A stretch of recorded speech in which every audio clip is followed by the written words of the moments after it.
میرا رب کہتا ہے کہ وَإِنْ أَحَدٌ مِّنَ الْمُشْرِكِينَ اسْتَجَارَكَ فَأَجِرْهُ حَتَّى يَسْمَعَ كَلَامَ اللَّهِ۔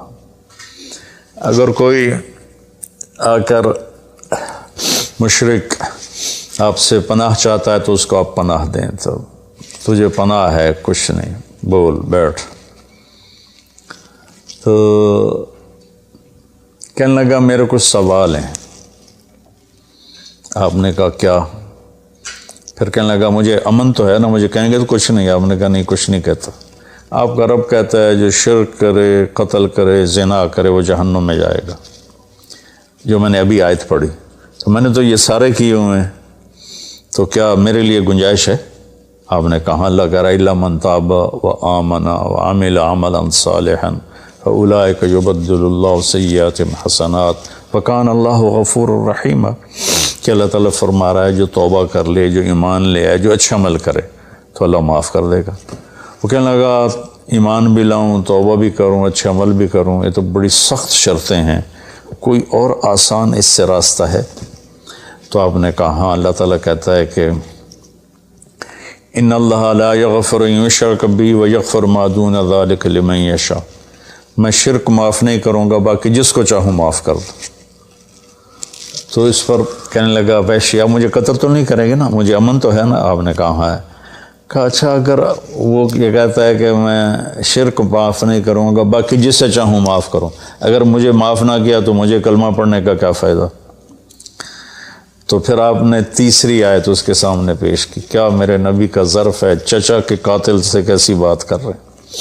اور ایسی بے دردی سے قتل کیا گیا، ناک کاٹ لیا گیا، کان کاٹ لیے گئے، پیٹ چیر دیا گیا، کلیجہ ہندا نے چبا لیا اور سارا آنتیں نکال کے باہر پھینکنے، اور آپ ان کی میت پر اتنا روئے تھے کہ آپ کی ہچکیاں لگ گئیں۔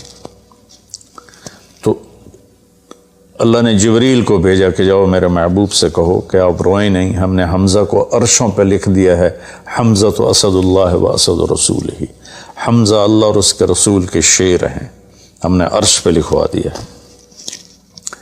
تو کہنے لگا اگر مجھے معاف نہ کیا تو پھر مجھے کلمہ پڑھنے کا کیا فائدہ؟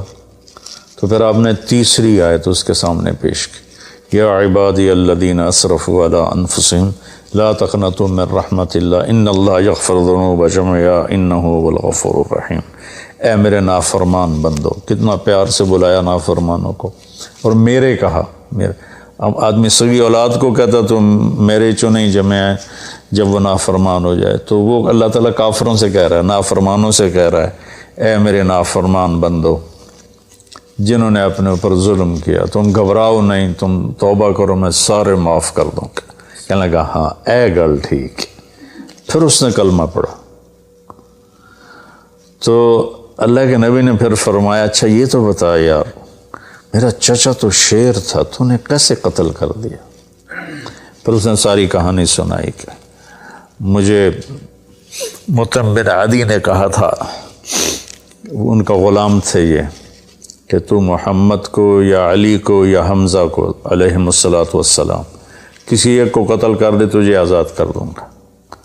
تو حمزہ پر تو میں سوتے میں بھی وار نہیں کر سکتا تھا، ایسا میرے اوپر اتنا خوف تھا، اور آپ کے گرد جانا ویسے ہی مجھے پتا تھا محال ہے، چاروں طرف پیرا ہے، میں تو علی کو قتل کرنے نکلا تھا، لیکن جب میں اس کے قریب پہنچا تو اس کی نظر ایسے چاروں طرف گھوم رہی تھی، اور میں نے چھپ کے وار کرنا ہوتا ہے، تو میں چھپ نہیں پا رہا تھا، میں اس کی نظروں میں آ رہا تھا، چونکہ جیسے اس کی تلوار چل رہی تھی ویسے اس کی نظر بھی چل رہی تھی۔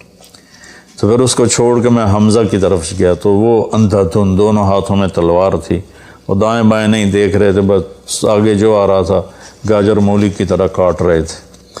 تو اس کے راستے میں ایک پتھر کے پیچھے چھپ کے بیٹھ گیا۔ جب وہ میری زد میں آئے تو میں نے برچھا پھینکا، تو ان کے لگا، تو انہوں نے مجھے ایسے دیکھا تو مجھے لگا میری جان نکل جائے گی، میں بھاگا وہاں سے ڈر کے مارے، حالانکہ مجھے پتا تھا میرا برچھا وار کر کام کر گیا ہے۔ تو پیچھے آوازیں ابا ہمارا ابا ہمارا، تو مجھے اندازہ ہو گیا کہ میرا کام ہو گیا۔ تو اس پر اللہ کے نبی ایسے روئے کہ پھر آپ کی آنکھوں کی لڑیاں لگ گئیں آنسوں کی، حالانکہ اس بات کو 7 سال ہو چکے تھے۔ پھر آپ نے کہا ویحک غیب عنی وجہک، اللہ تیرا بھلا کرے میرے سامنے نہ بیٹھا کر۔ یہ بھی اس کو نقصان سے بچایا کہ کہیں میرا دل دکھ جائے دیکھ کر تو اس کا نقصان نہ ہو جائے۔ تو اللہ پاک اپنی بخشش اور رحمت کو جوڑتا ہے توبہ کے ساتھ۔ تو یہ بخشش کا 10 دن ہے کا مطلب یہ ہے کہ ہم اپنے گناہوں پہ توبہ کریں۔ اچھا، ایک بات چلتی ہے، اللہ حقوق اللہ معاف کر دے گا، حقوق العباد معاف نہیں کرے گا۔ اللہ کی رحمت کو کبھی پابند نہیں کرنا چاہیے، اللہ جس کو چاہے معاف کر۔ وَيَغْفِرُ مَا دُونَ ذَلِكَ لِمَن يَشَاءُ۔ ہاں، حقوق العباد کی عدالت بڑی سخت ہے۔ حقوق اللہ کی عدالت نرم ہے، حقوق العباد کی عدالت سخت ہے، اس میں وہ بندہ بھی انوالو ہوگا جو مظلوم ہے، تو وہ پتہ نہیں معاف کرے نہ کرے، لیکن اللہ اس کو اپنی طرف سے دے کر اور اسے معاف کر دے، یہ اللہ کو قدرت۔ ایک آدمی نے 99 قتل کیے بنی اسرائیل میں، اللہ کے نبی نے فرمایا، اور سارے ظلم کے قتل تھے، ناحق۔ ایک قتل کرو تو قرآن میں بھی پڑھ کے سنایا کہ جہنم کی آگ ہے۔ ہمارے علاقوں میں قبائلی دشمنیاں، خاندانی دشمنیاں اور سیاست کے نام پہ دشمنیاں، زمین پر لڑائیاں، زمین وہیں پڑی رہتی ہے، دونوں طرف کے خاندان ختم ہو جاتے ہیں، مارتا کوئی ہے، قتل کسی اور کو کرتے ہیں، اور یہ سلسلہ ایسا چلتا ہے کہ خاندانوں کے خاندان ختم ہو جاتے ہیں، اور آگے آخرت بھی برباد ہو جاتی ہے کہ جو بچ گیا مر گیا وہ بھی جہنم میں جائے گا کہ اس نے کتنے بے گناہوں کو قتل کیا یا قتل کروایا۔ میرے نبی کا فرمان ہے، ایک آدمی کے قتل پر پوری دنیا اکٹھی ہو جائے، ہاں بھائی مار دیو، اور مارنا تو ایک گولی نال ٹھا ہو جانی ہے، تو 7 ارب انسان کہہ رہے ہیں انہوں مار دے، اور مارنا بے گناہ ہے، وہ آدمی قتل کا حقدار نہیں، تو اس کو اگر قتل کر دیا تو اللہ اس ایک کے بدلے 7 ارب کو جہنم میں ڈال دے گا۔ اب یہ ہمارے قبائلی علاقوں میں اتنی لڑائیاں ہیں، اتنے قتل ہیں، نماز پڑھتے کو گولی مار دیتے، تو یہ خیال نہیں کرتے کہ آگے اس قتل کا جواب دینا پڑے گا۔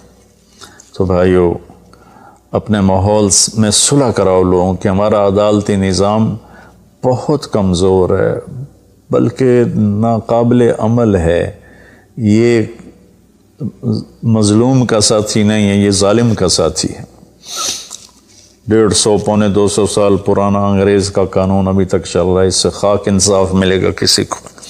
علاقے کے جو با اثر لوگ ہیں وہ خاندانوں میں صلح کرائیں، وہ جہاں بھی کوئی لڑائی ہو جائے اس کو چھوٹا نہ سمجھیں، ان میں لوگوں کی صلح کرائیں۔ آپ نے فرمایا کہ میں تمہیں بتاؤں، نفلی حج سے بہتر، نفلی نماز سے بہتر، نفلی روزے سے بہتر عمل بتاؤں؟ حالانکہ نفلی حج اور فرض حج میں سارے اعمال برابر ہوتے ہیں، لیکن فرض کو کوئی چیز پہنچتی نہیں، لیکن تھکاوٹ تو نفلی والے کو بھی اتنی ہوتی جتنی فرض والے کو ہوتی، تو آدمی پس کے رہ جاتا۔ میں تو کئی سال مسلسل حج کیے ہیں، تو میرے نبی نے فرمایا تو میں بتاؤں، نفل نماز سے بہتر، نفل حج سے بہتر، نفل روزے سے بہتر؟ انہوں نے کہا جی کیا؟ کہا لوگوں میں صلح کرانا، لوگوں میں صلح کرانا۔ تو اس نے 99 قتل کیے، تو ایک دن اس کو خیال آیا میں توبہ کروں، تو ایک عبادت گزار سے پوچھا، وہ عالم نہیں تھا، کہ جی میں 99 قتل کیتے ہیں، کوئی میری توبہ ہے؟ اس کا توبہ تیری توبہ کیوں ہو سکتی؟ تو 99 کھا گیا، اس کا مڑ 100 تو پورے کرا دورا جا کام میں، اس ایک بار کی تو اثر بھی لا چڑے، اس کو بھی مار دی۔ پھر اس کو خیال آیا میں توبہ کروں، ایک عالم سے پوچھا جی میری توبہ ہو سکتی؟ کہاں ہو سکتی؟ توبہ کس کی بند ہے؟ اللہ تعالیٰ کریم ذات، میں نے کئی دفعہ حدیث آپ کو پیش کی ہے کہ اللہ فرماتا ہے میرا بندہ تو اتنے گناہ کر کے زمین سے اٹھا کر آسمان کی چھت کو لگا دے، پھر صرف ایک دفعہ کہتا ہے یا اللہ توبہ، میں سارے معاف کر دوں گا۔ اس لیے میں کہتا ہوں کسی گناہ گار کو حقیر نہ جانو۔ میں اللہ سے سوتے ہوئے روزانہ دعا کر کے سوتا ہوں، یا اللہ میرے دل کو پاک کر دے لوگوں کی حقارت سے، اور میری زبان کو پاک کر دے لوگوں کو تکلیف دینے سے۔ روز میں اللہ سے مانگ کے سوتا ہوں، تو وہ کہنے لگے لیکن ایک شرط ہے، توبہ پکی ہونی چاہیے، اور اس کے لیے ماحول کی تبدیلی ضروری ہے، یہ بستی گناہ گار لوگوں کی ہے، تو پھر کرے گا یہ کام۔ وہ سامنے بستی میں نیک لوگ رہتے ہیں، وہاں چلا جا، تو ادھر سب نیک لوگوں کی سنگت صحبت میں تو بدل جائے گا۔ انہوں نے کہا جی میں تیار ہوں، میری توبہ ہو جائے۔ کہا ٹھیک ہے جا۔ اس اپنا جولی بستر چایا، ٹر پیا، رستے چ موت نے جھٹکا دیتا۔ اس نے جب محسوس کیا کہ موت کا جھٹکا ہے تو اس نے جمپ لگایا آگے کی طرف، تو جب وہ گرا تو وہ اس طرح گرا ایسے، یہ 2 ہاتھ آگے تھے اور انگلیاں ایسے تھی کہ میں آگے کی طرف بڑھ جاؤں، انتقال ہو گیا۔ اب اللہ کو تو پتہ ہے میں معاف کر چکا ہوں، اس نے اپنے بندوں کو اپنی رحمت اور یہ ساری کہانی سنانے کے لیے دوزخ کا فرشتہ بھی آ گیا، جنت کا بھی آ گیا، دونوں میں تکرار ہو گیا۔ جنت کا فرشتہ کہے میرا مہمان ہے، توبہ کر چکا ہے۔ جہنم کا فرشتہ کہے ابھی توبہ پوری نہیں ہوئی، اس گاؤں میں جانا تھا تو شرط پوری نہیں ہوئی، لہٰذا میرا مجرم ہے۔ تو اللہ نے تیسرا فرشتہ بھیجا اور کہا کہ بھائی یہ اس کی ڈیڈ باڈی ہے، یہ وہ گاؤں ہے، یہ اس کا گاؤں ہے، تو دونوں طرف کا فاصلہ ناپو، اگر نیک لوگوں کی بستی کے قریب ہے تو جنت والے لے جاؤ، اگر اپنے گھر کے قریب ہے تو جہنم والے لے جاؤ۔ فزیکلی وہ اپنے گھر کے قریب تھا اور بستی سے، نیک لوگوں کی بستی سے دور تھا۔ جب وہ ناپنے لگے تو اللہ نے اس زمین سے کہا سکڑ جا، اور اس زمین سے کہا پھیل جا۔ یہ پھیل گئی، یہ سکڑ گئی تو نیکوں کی بستی کے قریب، اللہ نے کہا لے جاؤ، جنت والے لے جاؤ۔ تو اللہ تو ایسا کریم ہے، ہم نے اللہ سے ڈرا ڈرا ڈرا کے لوگوں کو بھگا دیا ہے۔ ایک پڑھا لکھا نوجوان تھا، کہنے لگا تسی مولویوں نے ساڑھ کو رب بھی کھو لیا، اتنا ڈرایا جے، اتنا ڈرایا جے کہ اسی ڈر کے ہی دوڑ گئے ہیں۔ تو اللہ تو سراپا رحمت ہے، شفقت ہے، رحیم ہے، کریم ہے، اس کی رحمت کی کوئی حد نہیں۔ لیکن بھائیو، جیسے اللہ کا ایک قانون ہے کہ اچھا اور برا برابر تو نہیں ہوتا نا۔ ہم دنیا میں بھی دیکھتے ہیں کہ ہم اچھے اور برے کو ایک جیسا نہیں سمجھتے، تو ہم توبہ کریں، لوگوں سے توبہ کروائیں، تو انشاءاللہ ہم اللہ کی بخشش کے سائے میں آ جائیں گے۔ السلام علیکم۔ غریب کا سال بھر کا روزہ، مل کر افطار کروائیں۔ اس رمضان مولانا طارق جمیل فاؤنڈیشن لا رہی ہے تقسیم رحمت رمضان راشن پروگرام۔ تقریباً 3000 مستحقین کے گھر راشن پہنچانے میں ہمارا ساتھ دیں۔ صرف 4200 روپے میں آپ بھی کسی کی مسکراہٹ کا سبب بن سکتے ہیں، تو جلدی کیجیے۔ مولانا طارق جمیل فاؤنڈیشن، اکاؤنٹ نمبر 127101044100786، میزان بینک، تلمبا برانچ۔